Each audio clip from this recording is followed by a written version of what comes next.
Welcome to Pick and Roll, your daily for weekdays, your daily NBA betting show powered by the Hammer Betting Network. The Hammer Betting Network is your source for sports betting content across all the sports that you want to bet on, and specifically for this one, of course, we talk about basketball. We do discussion about the biggest stories going on throughout the league, and then, of course, we go to Pips for his picks for today. That is Pips NBA that you see on the right of your screen, at Pips NBA on Twitter. Been doing it for years. I am Jacob. You can find me on Twitter at Jacob_Gramegna. Also on YouTube with my Raptors-specific channel, Amateur Hour Sports. And yesterday, we learned a lot about the Los Angeles Lakers, and maybe we learned a lot. Russell Westbrook starting to come off the bench for that team. He's been doing it for 3 games. He's been much improved in those 3 games. And the Lakers, who started 0-5, are now 2 wins in a row. Pips, what have been your thoughts on the Lakers since they made this switch with Russ coming off the bench? They are playing hard. They are just trying to compete. They are showing a lot of more energy than they did in the first couple of games. And of course, with Russell Westbrook coming off the bench, they have more spacing because when he's on the floor, teams are just staying away from him and using him as the player that double comes to the LeBron James drives and inside. So having him run the second unit is way more helpful. Not playing with Davis and LeBron, but only one of them at all the time, and that's just. And he had some positive attitude. I saw him giving the press and stuff. He was talking about how he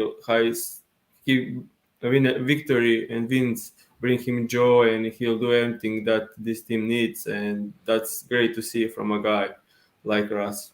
Yeah, and in the offseason, there was all this talk about what you're going to do with the Lakers. Obviously, the personnel doesn't work together very well, and it was like, well, Russell Westbrook makes sense coming off the bench, but there's no way Russ would ever accept that. But I was never under the impression that Russ was going to be super problematic about this, and I've said, like, about other players in the past on my platforms, that being the 6th man is not necessarily a downgrade. Sometimes it's an upgrade. You're now leading the second unit. You can still get 30 minutes per game, and you can still get paid. Just ask Tyler Hero, Jordan Poole, who just got big contracts despite being 6 men for their team. So it's not necessarily a downgrade. It's just giving you a different role. It's giving you more of the ball. And I'm happy to see Russell Westbrook. It's fun to clown him from time to time, but it's good to see Russell Westbrook embracing that role, and he's performing well in that position. I still think the Lakers are far and away from really contending here. I don't think there's really anything they can do to fix that. But, you look at they just beat the Pelicans and the Nuggets. Those aren't pushover wins, and Russ was a big part of that. What do you forecast for the Lakers throughout the season? How far do you think they can go? What is the ceiling? I think the ceiling is playing spot. Yeah. In 9 or 8 place, and it's not that only because they're bad, because other teams are just great. The both conferences are stacked. We have like 20 teams in the NBA who are ready to compete and who have great chance of doing well in playoffs. And this is the best time in the NBA history for the talent wise. And it's not enough to have AD and LeBron on your roster and be sure to make the playoffs. And I think that's actually a great thing. Yeah, the parity in the league is unlike I've ever seen in my lifetime.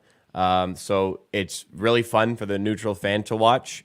Lakers just didn't do a good enough job of continuing to construct around the championship core they had from a few years ago, and I guess they're paying the price a little bit. I see them as, I think if they make the play-in tournament, they should be pretty content with that as they're finished for the season based on the players they have. But obviously they won't when you have LeBron and AD. But enough on the Lakers.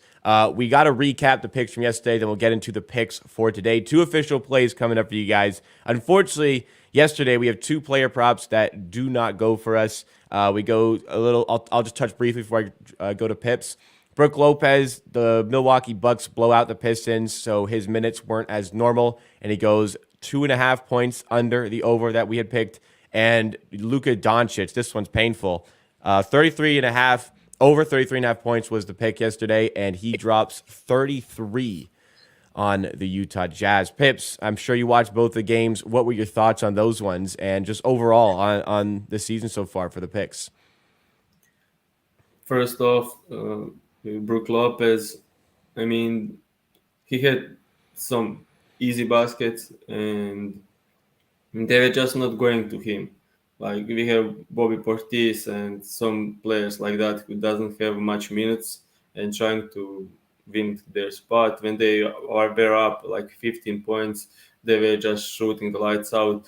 Brook Lopez had post ups against the smaller players. They didn't pass the ball to him inside, and as you said, he lost minutes. I think with his usual minutes, he will be able to cover this, but it is what it is with that pick. I mean, Giannis also, he was at 32 and a half. He scored 32, and yeah.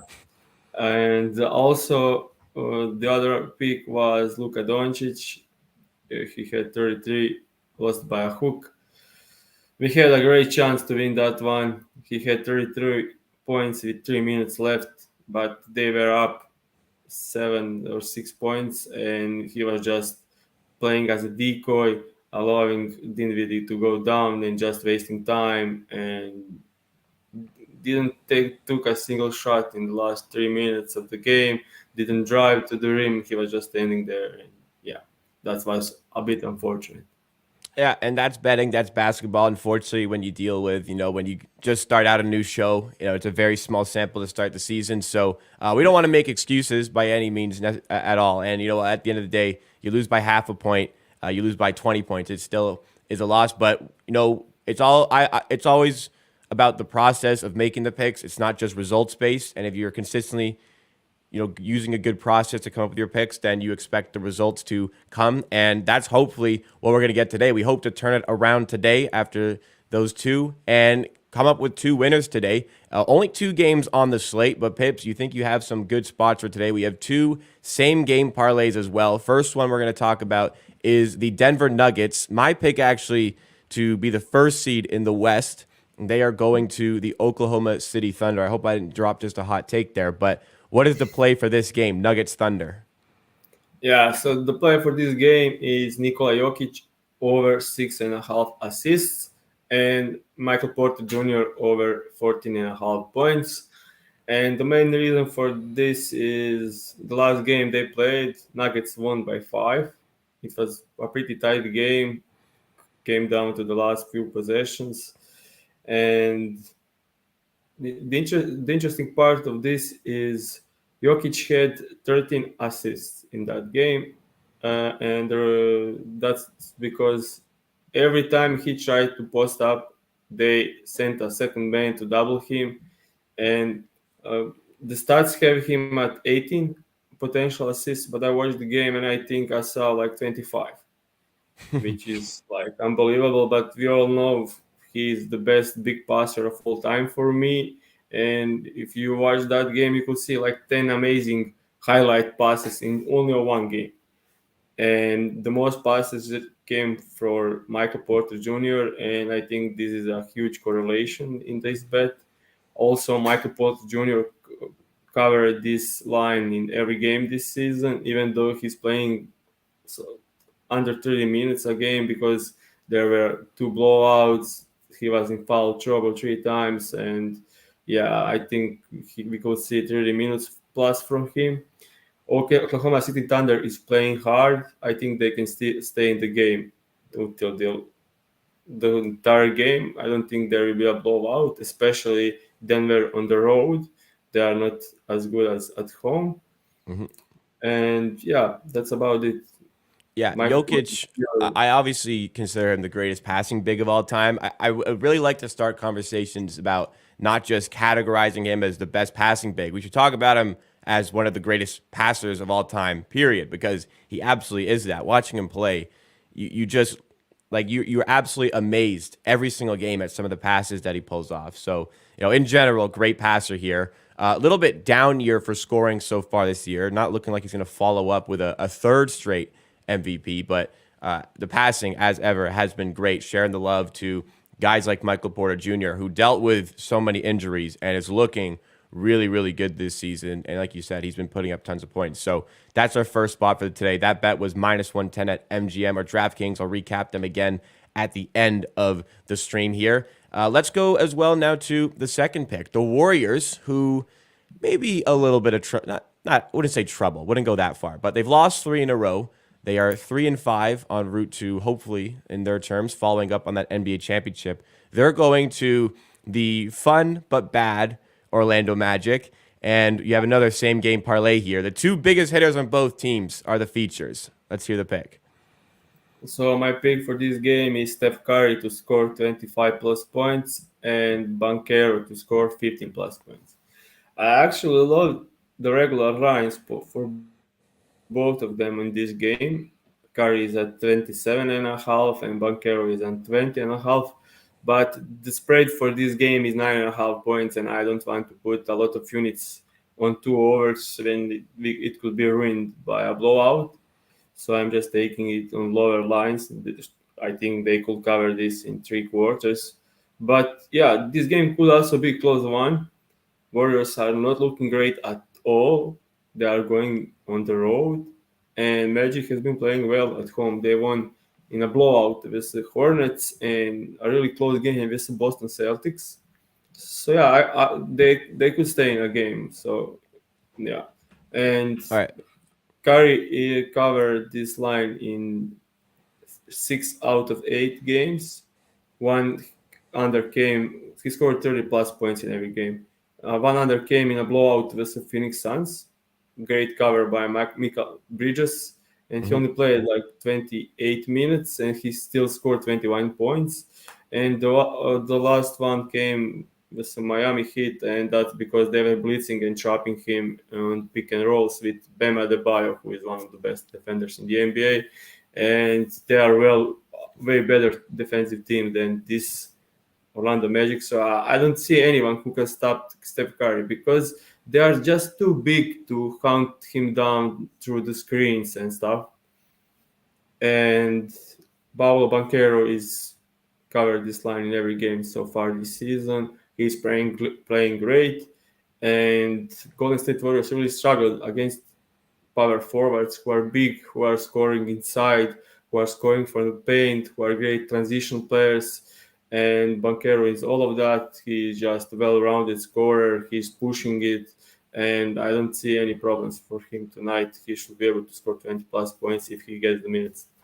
Yeah, just based on what we've seen so far this season, Banchero looks like a shoo-in to win the Rookie of the Year award. He has just looked phenomenal. Curry, outside candidate to win MVP this season the way he's playing, and we hope both of them have good games. We have that same game parlay, minus 120 at FanDuel. We'll just repeat them. So that's Curry over 24.5 points, plus Banchero over 14.5 points, or for FanDuel, it's 25 plus and 15 plus. No matter, minus 120 at FanDuel for that same game parlay. Our first pick, going back to it, Nuggets at Thunder. We have Michael Porter Jr. over 14.5 points. Nikola Jokic over 6.5 assists. Combine those together, you get minus 110 odds at DraftKings or BetMGM. And we're hoping, guys, turn around today with a couple of winners. Let's sweep the slate. Let's get the first sweep on Pick and Roll. But that is our show for today. We go live on this show Monday through Friday at 11:15 a.m. Eastern Time. You can watch it live on Twitter at The Board NBA or at The Hammer HQ. You can also watch it on YouTube on The Board NBA YouTube channel or Twitch at twitch.tv/The Board NBA. You can watch it live, like I said, and we hope you like and subscribe to tune in and stay updated when we go live. But as always, you can watch it after the show on all of those platforms as well, and we appreciate the people that do that. And also, you can catch this in podcast form on Spotify or Apple Podcast. Roughly 30 to 60 minutes whenever I can get it uploaded and whatever it gets processed in time, roughly 30, 60 minutes after the live finishes. But from myself, Jacob, you can follow me here on Twitter at Jacob Gramegna or check out my Raptors-based YouTube channel, Amateur Sports. This is Pips. You can follow him on Twitter at PipsNBA. We will be back tomorrow to round out your week on Friday for more NBA discussions and picks. Thanks so much for watching.